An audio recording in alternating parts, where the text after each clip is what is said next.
오늘 말씀은 어떤 나라를 먼저 소개함으로 말씀을 열겠습니다. 이런 나라가 있습니다. 여러분 가고 싶은 나라인가 한번 생각해 보세요. 일반 국민들이 자가용 비행기를 타고 해외로 나가 쇼핑을 하는 나라입니다.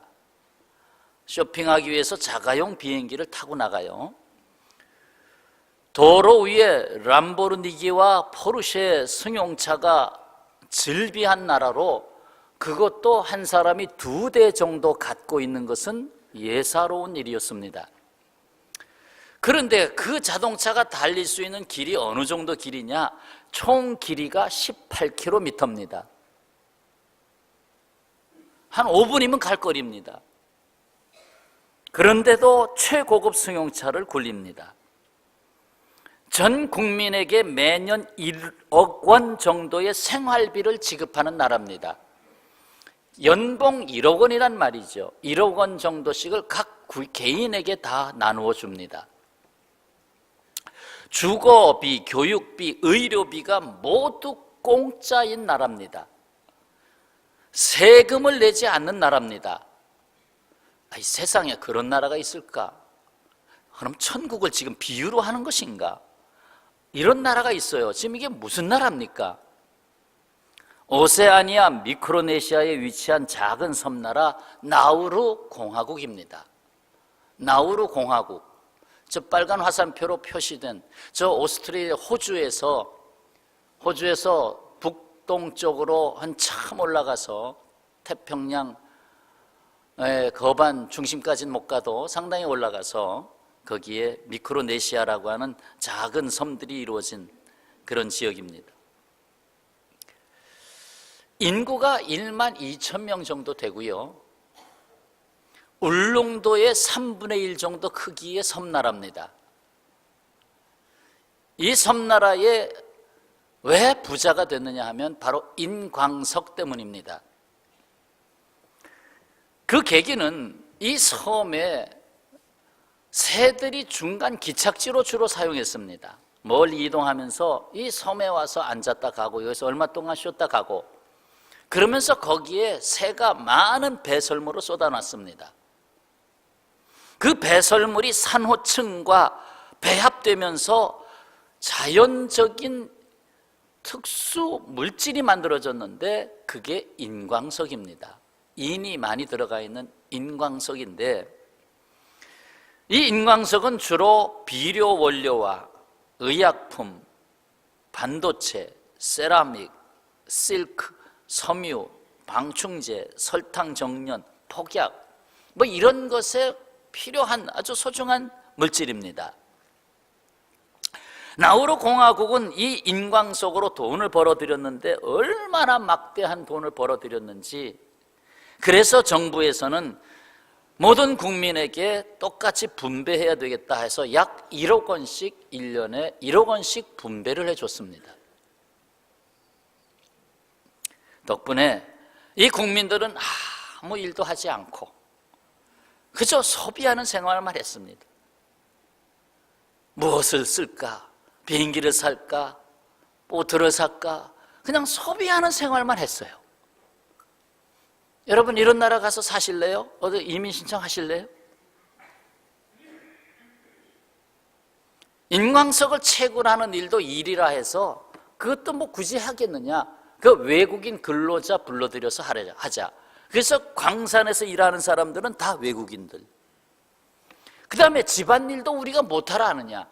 집안에 적어도 가정부와 집사를 둬가지고, 가정부는 모든 주로 이제 음식을 만들고 아이를 돌보고, 집사는 집에 뭐 수리할 일, 나무를 베는 일 등등, 예를 들어서 이렇게 해서 집사와 가정부를 도고, 심지어 공무원들까지도 그 1만 2천 명의 작은 나라, 이거 공무원, 우리가 거기 앉아서 맨날 이렇게 펜 굴리고 앉아 있을 필요가 뭐 있느냐? 아무 일 안 해도 1년에 1억 원 정식씩 들어오는데 못할 일을 해. 그래서 공무원도 외국인을 불러다가 그 자리에 앉혔습니다. 이쯤 되면 할 일이 뭐죠? 먹고 놀고 여행하는 거 외에는 없었습니다. 이거 천국이라고 해야 될까요? 말아야 될까요? 사실 이런 거 원하는 거 아닙니까? 돈 많이 벌어서 막 그냥 놀고 싶은 거 다 놀고 세상 뭐 100개국 여행 다니면서 일하지 말고 1년 내내 하루는 이 호텔, 내일은 저 호텔 맨날 그렇게 다니면서 그렇게 살고 자가용 비행기로 호주도 가고 말레이시아도 가고 맨날 그렇게 살고 천국일까요? 이 나우루인들은 결국 일하는 것이 실종됐습니다. 그래서 일을 할 필요가 없어서 어선도 사라졌습니다. 전통 문화도 없어졌습니다. 남는 것이 있었습니다. 80%가 비만 환자들, 그리고 당뇨병, 세계 비만율 당뇨병 세계 1위 나라가 됐습니다. 그리고 세월이 흘러 그만 30년 가까이 흐르면서 2003년 인광석의 채굴량이 갑자기 줄어들기 시작했습니다. 세계적으로 인광석을 많이 소비하다 보니까 이제 바닥이 나기 시작했습니다. 결국 고갈됐습니다. 돈이 안 들어옵니다. 어떡합니까? 다시 일해야지. 일하려니까 청소하는 법, 요리하는 법 다시 배워야 됐고 고기잡이 하는 것도 다시 배워야 했습니다. 근데 잘 안 됩니다. 너무 오랫동안 놀고 먹어가지고 나태함과 무기력, 그리고 공무원들은 오직 부패만 남았습니다. 그러자 나라가 몰락합니다. 국민의 90%가 실업자가 됐습니다. 현재가 그렇습니다. 국민의 90%가 실업자입니다. 원조로 지탱하고 있습니다.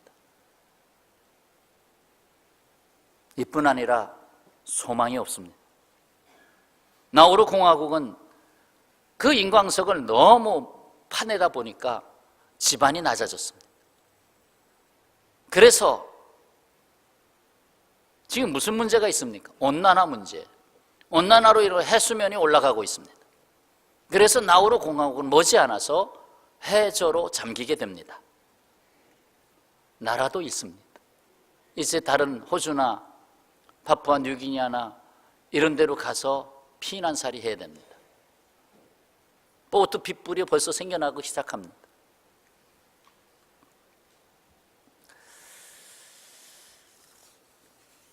세상에 영원한 것은 없습니다. 이렇게 하면 행복하겠다. 돈이면 다 해결되겠다. 이들은 사실 내일을 보지 못했습니다. 그래서 미래를 준비하지 않았습니다. 창의적 삶을 갖지 않았습니다. 그냥 소비하는 동물만 됐습니다. 그래서 결국은 스스로 아무것도 없는 밑바닥으로 내려가게 된 것입니다. 오직 영원함은 하나님 나라의 생명과 진리를 반석으로 하는 나라가 되어야 됩니다. 생명의 의미들, 진리란 무엇인가, 사람이 산다는 것은 무엇인가, 이런 개념들을 잃고서는 결코 나라가 존재할 수 없습니다. 예수께서 이 땅에 초림하신 탄생은 이 땅에 하나님의 나라를 심고 땅 끝까지 하나님의 나라를 전파하기 위해서 오신 것입니다. 그리고 예수께서 다시 오시는 것, 곧 재림하시는 것은 이 땅에서 완성될 수 없는 하나님의 나라를 새 하늘과 새 땅에 준비하시고 구원에 이른 성도들을 불러들이시고 영원히 그들과 함께하기 위해서 재림하시는 것입니다. 할렐루야. 시원하게 아멘 해봅시다. 할렐루야. 우리나라 옛날 이야기입니다. 임금님이 국난을 겪으면서 갑작스럽게 도피하게 됐어요. 가만히 있다가는 죽음을 맞이하니까. 그래서 신하들과 더불어 서민 복장을 하고 피난길을 나섰습니다. 어느 시골 마을에 이르러서 한 농부의 집을 찾아가 며칠 머물 수 있는가 청을 했습니다. 고맙게도 그 농부가 쉬었다 가시지요. 그래서 몇 날 동안 참 대접을 잘 받았습니다. 나그네 대접을 잘했어요. 그래서 임금이 너무 고마웠어요. 그러던 사이에 결국은 그 국난이 해결되고 다시 궁으로 돌아가게 됐습니다.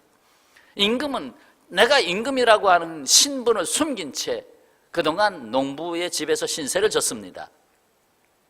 너무 농부가 고마워서 뭔가 좀 보답을 해야 되겠어서 물었습니다. 그동안 신세를 많이 줬어. 내가 이 은혜를 갚아야 되겠으니 무엇이 필요한지 소원 한 가지만 있으면 말해보시오. 내가 들어드리이다.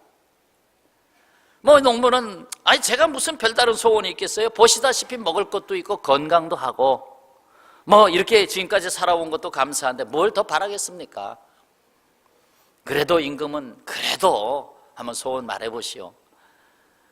그러니까 이 농부가 굳이 그러하시다면 하면서 말한 게 있습니다. 며칠 있으면 환갑을 맞이합니다. 그래서 제 자식들이 환갑 잔치를 준비한다고 그러네요. 그때에 한번 오셔서 식사 같이 해주시고 자리에 함께 해주시면 그것이 그저 감사하겠네요. 그래서 초청장을 드린 거예요. 오시기를 바랍니다. 몇 날 며칠이 장례식 날인데 무슨 날? 요새 장례식을 많이 해서 환갑을 치르는 날인데 그날 오시라고. 자, 며칠 지났어요. 환갑 잔치가 열렸어요.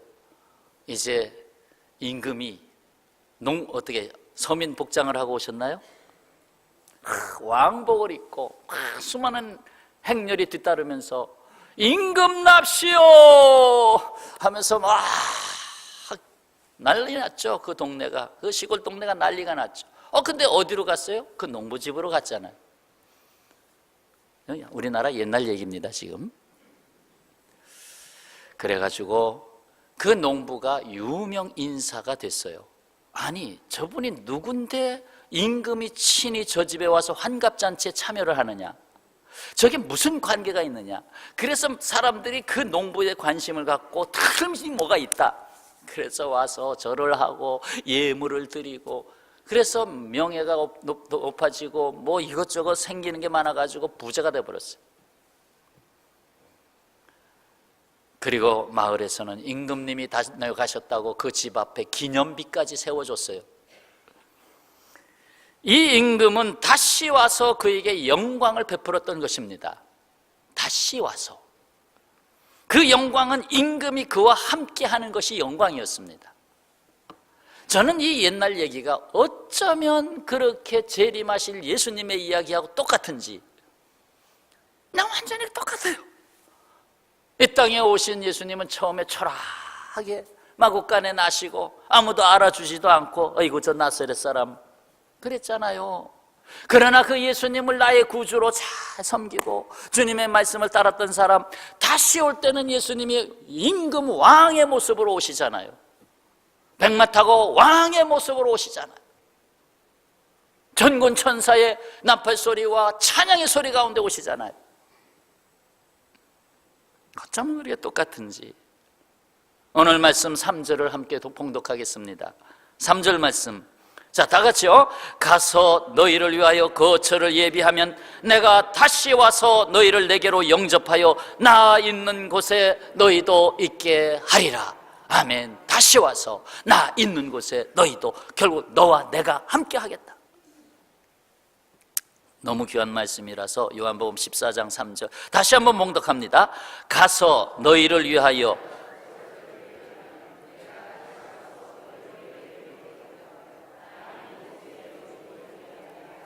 나 있는 곳에 너희도 있게 하리라. 아멘. 주님은 우리에게 두 가지 모습으로 오셔요. 하나는 고난받는 종의 모습으로 찾아오셨죠. 그래서 십자가 지셨습니다. 또 하나는 다시 오실 주님으로 마지막 날 선악간에 심판하시고 상을 받을 자에게는 상을, 벌을 받을 자에게는 벌을, 그래서 심판의 주로 만왕의 왕의 모습으로 오시잖아요. 그런데 중요한 사실은 종의 모습으로 찾아오시는 주님을 영접하지 못한 사람은 만왕의 왕으로 오시는 주님을 영접할 수 없습니다.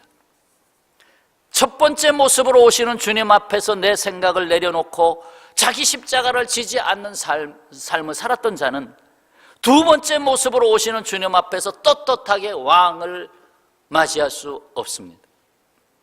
요한복음 12장 48절에 말씀하십니다.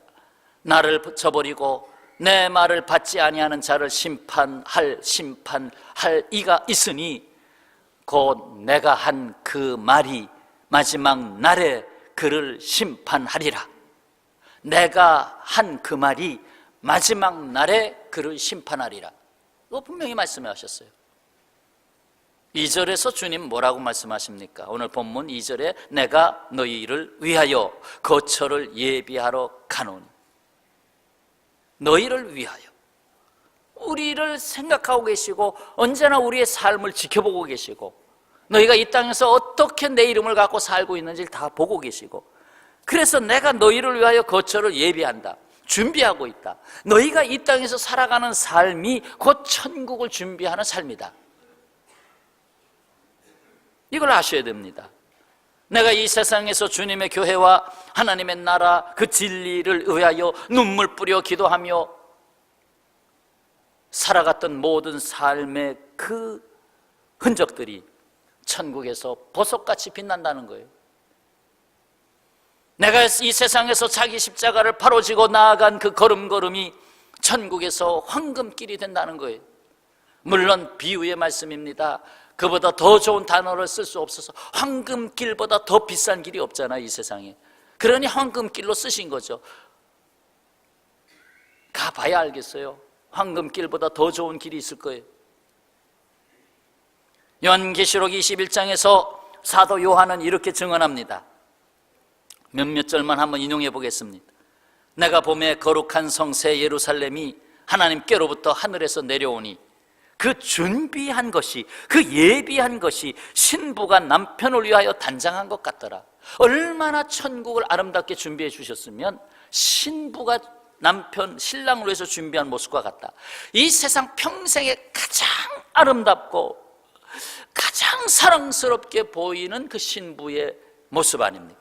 그처럼 준비하시겠다. 내가 들으니 보좌에서 큰 음성이 나서 이르되 보라, 하나님의 장막이 사람들과 함께 있으며 하나님이 그들과 함께 계시리니 그들은 하나님의 백성이 되고 하나님은 친히 그들과 함께 계셔서 모든 눈물을 그 눈에서 닦아주시니 다시는 사망이 없고 애통하는 것이나 곡하는 것이나 아픈 것이 다시 있지 아니하리니 처음 것들이 다 지나갔음이로라. 참 아프신 분들 많죠. 아유, 이 고통 언제나 거두어드실까. 어떤 면에서는 아이 고통 없애버리시고 빨리 데려가시지 하고 스스로 그런 마음 갖고 있을지 몰라요. 그러나 고통 중에 살아가는 그 삶의 훈련 속에서, 그 고통 속에서 흘리는 눈물까지도 오히려 천국의 보석을 새롭게 만들고 있다는 거예요. 그러니까 단축하지 않는 거예요. 고통이 있어도 십자가의 길이라도 가고 있는 거예요. 거기에 의미가 있기 때문에, 거기에서 나를 여전히 또 깨뜨릴 부분이 있기 때문에. 계시록 21장 10절에 계속 읽어보면 성령으로 나를 데리고 크고 높은 산으로 올라가 하나님께로부터 하늘에서 내려오는 거룩한 성 예루살렘을 보이니 하나님의 영광이 있어, 하나님의 영광이 있어.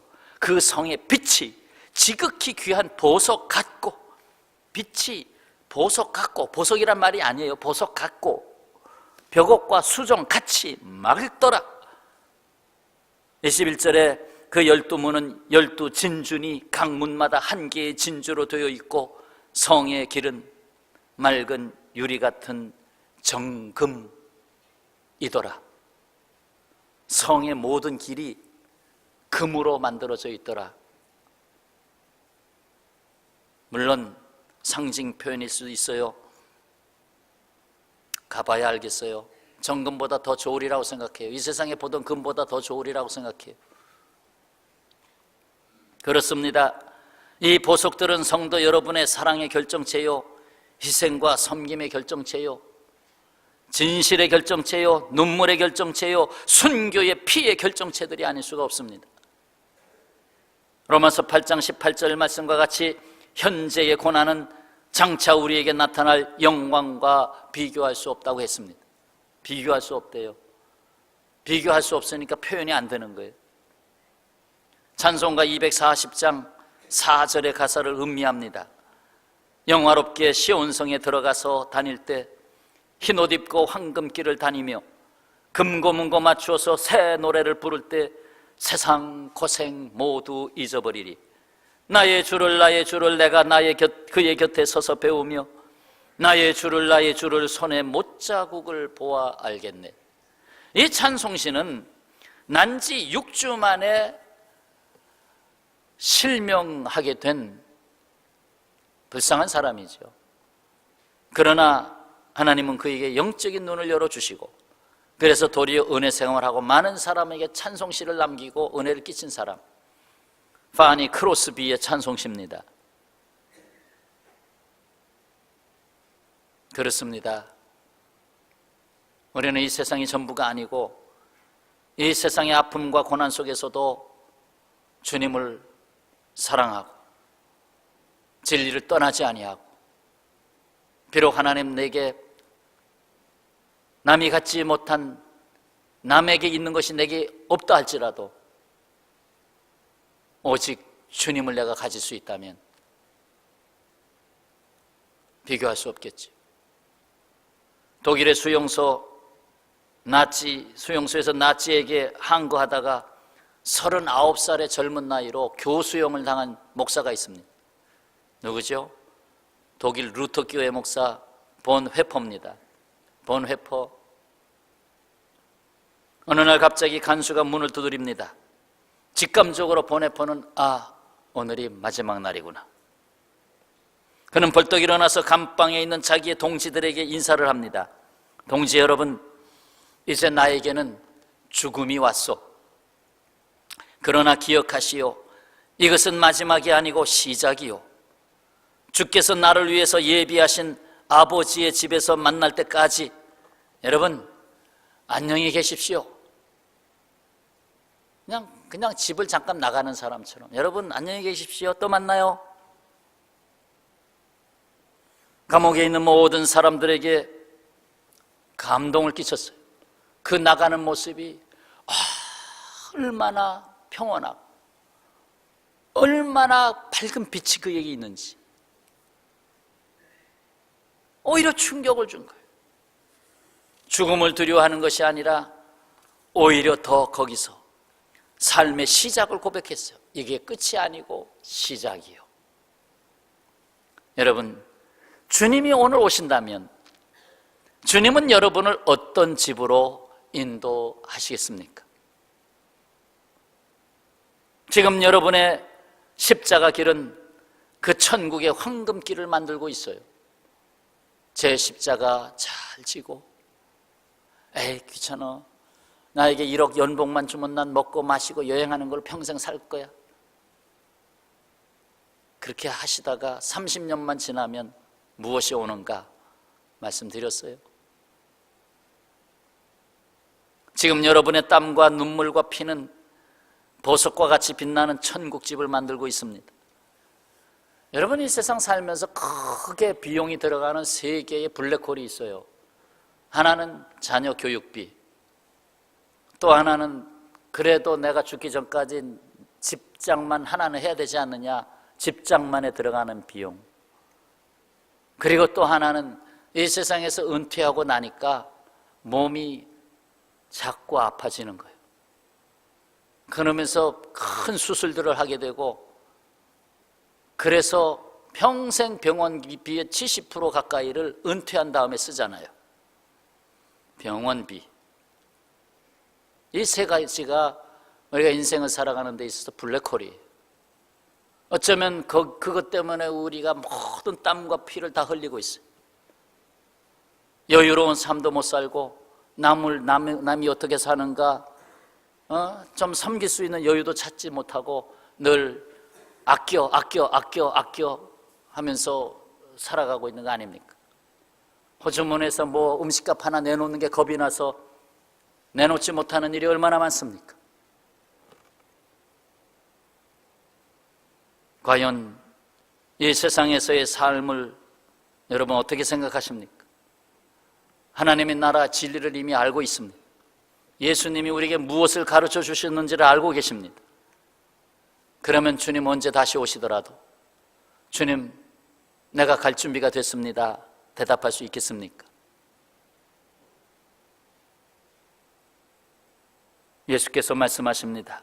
마태복음 16장 27절, 인자가 아버지의 영광으로 그 천사들과 함께 오리니 그때에 각 사람이 행한 대로 갚으리라. 행한 대로 갚으리라. 구원은 믿음으로 구원받지만 상급은 따로 있어요. 여러분도 이 세상에 살 때 1등하기 원하지 꼴등하기 원하십니까? 천국에 차별은 없지만 상급이 달라요. 요한계시록 22장 12절에 보라, 내가 속히 오리니 내가 줄 상이 내게 있어 각 사람에게 그가 행한 대로 갚아주리라. 따라서 하시죠. 갚아주리라. 갚아주리라.